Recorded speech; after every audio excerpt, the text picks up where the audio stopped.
आप सभी को मेरा नमस्कार। नेहा जी ने बेंगलोर से ये प्रश्न मुझे भेजा है कि जब हम कलेक्टिविटी में जाते हैं तो क्या हम लोगों की बाधाएं लेकर के आते हैं। ऐसा बहुत सारे सहयोगियों के मन में प्रश्न आ चुका है। कुछ लोग कहते हैं सेंटर जाने से कुछ नहीं होगा, आप अपनी ध्यान धारणा घर में करें। तो पहले तो मैं श्री माता जी के एक प्रवचन में जो उन्होंने बताया कि अगर आप ऐसा सोचते हैं कि घर में ध्यान करने से आपकी उन्नति हो जाएगी तो वो पूरी तरह से नहीं होगी, क्योंकि ध्यान दो तरीके से हमें विस्तार देता है, जिसको बोलते हैं एक ट्रांसवर्स, एक लॉन्जिट्यूडनल। तो जब हम अपने आप जो ध्यान करते हैं वो अपनी ऊर्ध्व गति को ऊपर ले जाने के लिए करते हैं, और जब हम कलेक्टिविटी में जाके इस ध्यान को सामूहिक रूप से करते हैं तो हमारा विस्तार फैलता है। हम जितने लोगों के साथ बैठकर ध्यान, एक तरह के लोगों के साथ जब बैठ के ध्यान करते हैं तो बहुत सारी ऐसी ऊर्जाएं हमें प्राप्त होती हैं जो मेरे भीतर में शायद कमज़ोर हैं। इस पर तो किसी ने रिसर्च भी किया था, मैंने उस पुस्तक को पढ़ा था कि जब कई लोग एक साथ बैठ के ध्यान कर रहे होते हैं तो जो लहरियाँ होती हैं, ऊर्जा लहरियाँ, वो इस तरह से ट्रैवल करती हुई एक दूसरे के पास जाती हैं। बेशक यदि किसी की ऊर्जा कमज़ोर होगी तो किसी दूसरे से, भाई अथवा बहन जो भी बैठे, उनसे वो ऊर्जा मजबूत हो जाती है। यदि मेरी कोई ऊर्जा कमज़ोर है तो वो किसी और से ट्रेवल करके वो ऊर्जा मुझ तक पहुंचती है और हम उसको एब्जॉर्ब करते हैं। ध्यान के माध्यम से ये एब्जॉर्ब किया जाता है। तो इसका अर्थ ये तो हो गया ना कि अगर हम सिर्फ व्यक्तिगत रूप से कर रहे हैं तो हम अपनी ही एनर्जी को छोड़ रहे हैं, लिबरेट कर रहे हैं या एब्जॉर्ब कर रहे हैं। लेकिन जब हम कलेक्टिव में बैठेंगे, जिसको हम कलेक्टिव पावर कहते हैं, सामूहिक शक्ति कहते हैं, जब हम उसमें बैठ के ध्यान करते हैं तो हर तरह की जो ऊर्जा मेरे पास आती है, हो सकता है वो थोड़ी कमज़ोर भी होगी, लेकिन अगर मेरी ऊर्जा तेज है तो वो कमज़ोर मेरे को क्या कर लेगा। तो वहाँ पे कोई अगर आपको प्रॉब्लम आती है तो आपके पास जो एनर्जी है वो एनर्जी उसको दूर कर देती है। आपको कोई ऐसा इन्फेक्शन, कोई ऐसी प्रॉब्लम नहीं आती है, क्योंकि श्री माता जी ने हर चीज़ बताया है। तो अगर मेरी बाई अवस्था कमज़ोर में है और मैं ऐसे लोगों के साथ बैठी हूँ जिनकी सूर्य नाड़ी बहुत अच्छी है, तो आप सोचो कि वो आपको ऊर्जा मिली कि नहीं। और यदि मेरी सूर्य ऊर्जा बहुत तेज है अगर, तो मैं किसी ऐसे भाव वाले व्यक्ति के साथ बैठी हूँ जिनका भाव वाला लेफ्ट साइड जो ऊपर है, अगर हम उसके साथ बैठे हैं तो फिर वो हमको अपनी भक्ति, अपना भाव प्रदान कर रहा है, उसकी ऊर्जा प्रदान कर रहा है, तो ये एक संतुलन आता है। तो यह कहना कि हमको सामूहिकता में जाने से परेशानी होगी, यदि किसी को बाधा आती है तो बाधा हमें पकड़ लेगी, तो आप ऐसे सोचें कि जब हम लोग, जब तक सहयोग में भी नहीं थे, मान लीजिए मुझे कोई योग का ज्ञान नहीं था, तो हम लोग जब मंदिरों में जाते थे, चाहे वो हमारे शहर का या हमारे मोहल्ले का एक छोटा सा मंदिर हो या किसी बड़े मंदिर में गए या किसी बहुत नामी स्थल पर गए, हम लोग जाते ही रहे हैं ना। तो जब मंदिर में जाते थे वहाँ इतने सारे लोग आते थे, और आज हम समझ सकते हैं कि उसमें से न जाने कितने भूत बाधित थे। आज हम पकड़ पा रहे हैं इसलिए कह रहे हैं कि ये ज्ञान हम सबों को मिल गया है। तो जब हम वहाँ जाते थे तो हम बाधित हो सकते हैं, शायद मैं इस बात को मान लूँ कि हाँ, वो बाधा लेकर के वहाँ मत्था टेक रहे हैं, शरीर रगड़ रहे हैं, और जो चेतना का आदान प्रदान है वो चेतना नीची है, वो चेतना एक डाकू की है, कि वो चेतना किसी दुष्चरित्र की है, वो मेरे बगल में खड़ा है, भले भगवान को वो अर्घ दे रहा हो, पुष्प चढ़ा रहा हो, दूध चढ़ा रहा हो, मिठाई चढ़ा रहा हो, जो कुछ भी कर रहा हो, इसका मतलब ये कतई नहीं है कि वो बहुत बड़ा संत पहुंचा है या एक संतुलित व्यक्ति पहुंचा है, एक प्रेमी पहुंचा है, बहुत ही समझदार पहुंचा है, ऐसा तो नहीं कह सकते हैं। तो तब हम उसको जीत कर आगे आ गए। आज हम जाने हुए लोगों के बीच में जा रहे हैं, जिनको पता है कि सहयोग क्या है, वो अपने को संतुलित कर रहे हैं। वहाँ पे श्री माता जी की कृपा है, वो उनका दरबार है। अगर हम कहीं से भी अस्वस्थ होते थे तो भी दरबार में जाकर के स्वस्थ हो जाते थे। हम लोग को फीवर भी आता था। आज 25 साल से सहयोग कर रही हूँ, मैं उसका अनुभव बता रही हूँ कि अगर हम लोग को फीवर घर में किसी को भी आता था तो हम लोग ये बोलते थे कि चलो सेंटर चलेंगे, केंद्र पे चलेंगे तो हम लोग ठीक हो जाएंगे। तो केंद्र एक सामूहिक शक्ति है। और एक दूसरे तरीके से भी मैं बता रही हूँ आपको, जैसे मान लीजिए कि आप अभी बहुत बड़े, हम सपोज हम वैष्णो देवी गए, इतनी बड़ी लाइन में लगे रहे, कितना शरीर रगड़ रहा है। हम बैजनाथ धाम जाते हैं, शरीर रगड़ रहा होता है, लोग एक दूसरे के ऊपर चढ़ रहे होते हैं। हम बहुत बड़े बड़े मंदिरों में भी देख रहे हैं तो वहाँ पे भी बहुत ज्ञानी लोग आ रहे हैं, लेकिन जिस तरीके का हमारा व्यवहार होता है उससे हमारे चक्र बाधित हो जाते हैं। यह सत्य है। लेकिन सहयोग की जब हम बात करें तो मैं इतना कहूँगी कि भगवान बुद्ध ने क्या कहा था, बुद्धम शरणम गच्छामि, यानी कि मैं बोध की तरफ जाता हूँ, बुद्धता की, बोधिता की तरफ, बोधित्व की तरफ जाता हूँ।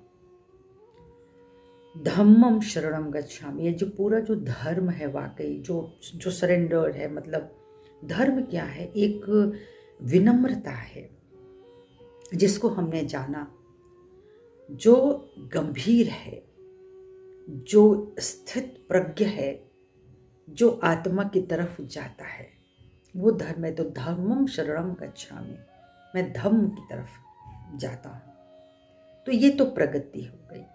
अब तीसरा उन्होंने क्या बोला है, संघम शरणम गच्छामि, मैं संघ की ओर जाता हूँ या हमें जाना चाहिए। मैं जा रहा हूँ क्योंकि ये कलेक्टिव पावर है। कलेक्टिव पावर कैसे हुई, मैं सिर्फ शरीर थोड़ी हूँ। जब मुझे ज्ञान हो गया, अवेयरनेस आ गई, तो मैं ये नाम जाति धर्म का जो लगा के बैच घूम रहे, तो वो दुनिया के लिए है।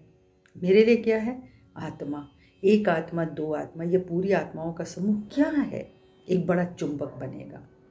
अभी हम लोग एक बहुत बहुत विराट चुंबक के छोटे छोटे छोटे छोटे टुकड़े हैं ना, और यही छोटे छोटे टुकड़े जब एक साथ इकट्ठा होते हैं तो अपनी पावर बढ़ाते हैं। तो ये कलेक्टिव पावर है और ये एक दूसरे के हित के लिए है। जब भी कोई परेशान होगा, अकेला कहाँ तक इसको पुकारेगा, लेकिन जब हम कलेक्टिविटी में होते हैं, अपने संघ के साथ होते हैं, तो उनकी जो पावर है, क्योंकि चेतना का लेवल एक हो रहा है, तो जो उनकी पावर है वो हम तक जल्दी पहुंचेगी, व्यक्तिगत तौर पे भी और आध्यात्मिक तौर पे भी। इसलिए कलेक्टिविटी में जाना बहुत ज़रूरी है। और तीसरी बात यही कहना चाहती हूँ कि एक बार श्री माता जी ने कहा भी है कि जहाँ आप लोग कलेक्टिव बैठ के मेडिटेशन करते हैं, मैं वहाँ सबसे पहले आती हूँ।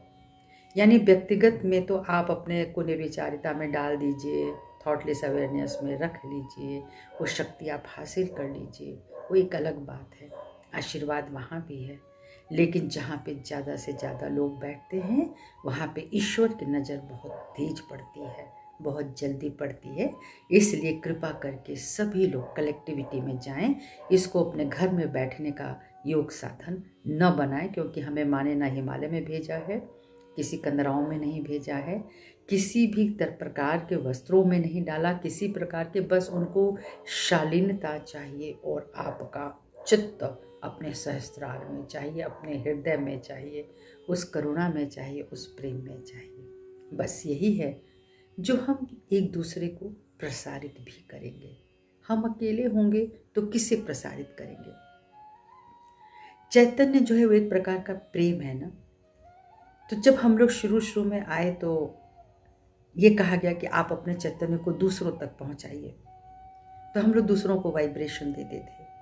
उसके बाद पौधों को, पेड़ पौधों को, जानवरों को, अपने पेट्स को जो चैतन्य था वो हम लोग देते थे। और विश्वास करिए कि पता नहीं कितने लोग इसको समझेंगे या जिनके साथ ये घटा होगा वह जरूर इस पर विश्वास करेंगे कि शुरू में इस चैतन्य को देने के लिए कहाँ जाए। रोज़ तो आप सेंटर नहीं जाते हैं, तो रोज़ का जो मेडिटेशन, उसके बाद ये जो हमारे हाथ बोलते हैं, बहते हैं, और इनको हम किसे प्रदान करें। ठीक है, तो मैं कभी एक पौधे के आगे बैठी हूँ, अगर अपने गार्डन में चुपचाप उन्हें देख रही हूँ, वो बिल्कुल स्टिल है, ये पौधे सामने के बिल्कुल स्टिल, एकदम कोई बहाव नहीं। ये भोर की बात बता रहे हैं, मेडिटेशन किया, हाथों में झरझर हवा आई, किसको दें, तो लगा कि अरे इनको देते हैं। तो मैं उस सामने वाले पौधे के पास गई जो बिल्कुल शांत बैठे थे। मैंने कहा, आप मेरे चैतन्य को महसूस कीजिए, मेरे चैतन्य को महसूस कीजिए और मुझे संकेत दीजिए कि आप इसे स्वीकार कर रहे हैं, ये आप तक पहुंच रहा है। और मैं बहुत हृदय के साथ, शांति के साथ अपने दोनों हाथों को ऐसे खोल करके उनके समक्ष रखा। जिस पत्ती के सामने रखा वो पत्ती पहले धीरे धीरे हिलने लगी, फिर 2 पत्तियां, फिर 3 पत्तियां, फिर उसका समूचा वो पौधा हिलने लगा। आप विश्वास करें, इसमें कोई झूठ नहीं है। बहुतों ने किया होगा, बहुतों ने देखा होगा, आप भी करके देखिए। तो वो आपस में हिलने लगे। फिर धीरे धीरे जो आसपास के प्लांट्स थे वो धीरे धीरे मूव करने लगे। ऐसा लगा जैसे एक सुंदर सी हवा अभी तिर गई, अभी तक तो नहीं थी। इसके बाद भी इसको प्रमाणित करने के लिए जब हम लोग किसी को समझा रहे थे तो उन्होंने बोला कि भाई कैसे हमको पता चलेगा कि चैतन्य बह रहा है या आप लोगों में ये चीज़ महसूस हो रही है, क्योंकि मुझे तो नहीं महसूस हो रही है। तो सबसे पहली बात, वो टीचर थे और ये भी समझ में आ रहा था कि इतना बोलने से भी ये विशुद्धि जो है ना वो थोड़ी जकड़ती है। तो सहयोगी तो उस विशुद्धि का इलाज करता है, उसको पता होता है, लेकिन उस टीचर को तो नहीं पता विशुद्धि जकड़ती है। बहुत तरीक़ों से, 3 रास्तों से वो जान होती है, तो नहीं होता है। कभी कभी स्पीच पे असर आता है और विशुद्धि बंद हो जाती है, मतलब उसका वाइब्रेशन बंद हो जाता है। तो हम लोगों ने, हम थे और हमारे साथ और एक बहन थी, वो उनको बैठा के लॉन में हम लोगों ने, जो तृण होता है ना, तृण दूब, उनके समक्ष बैठे हम लोग और दोनों हाथ खोल करके यही प्रार्थना की, यदि आप हमारी बात को समझ रहे हैं, ये चैतन्य अगर आप तक पहुंच रहा है तो कृपा करके संकेत दीजिए। और ध्यान में हम लोग चले गए, निर्विचारिता। आप विश्वास करिए, वो तृण दूब वो हिलने लगा, 1 2 वहीं के कांपने लगे, थर थर थर थर थर थर थर थर। हम लोगों ने देखा, ये देखिए, बोले मुझे विश्वास ही नहीं हो रहा है, जबकि मैं यहीं बैठ करके सब कुछ देख रहा हूँ। तो ये होता है जब आप के अंदर वो सिद्धि होती है, वह प्रेम परमात्मा का होता है, उसका एक विश्वास होता है, तो ये कार्य करता है। जो सत्य है उसके लिए हम शंकित क्यों हों कि परम चैतन्य है। और जब हमारी नाड़ी खुल जाती है, चक्रास ओपन हो जाते हैं, सहस्त्रार तक हम पहुंच जाते हैं, तो हम इस ब्रह्मांड की भी ऊर्जा को अपने भीतर ले आते हैं। तो इस तरह से ये कलेक्टिव पावर है, इसको जरूर स्वीकारिए और अपने अपने केंद्र पर जाएं, अपने पास के। और बहुत ही कोई शंका मत रखिए, सहयोग के प्रति कोई शंका मत रखिए। आप ही के भीतर का योग है, वह समृद्ध बने, बस यही प्रार्थना करते हैं। नमस्कार।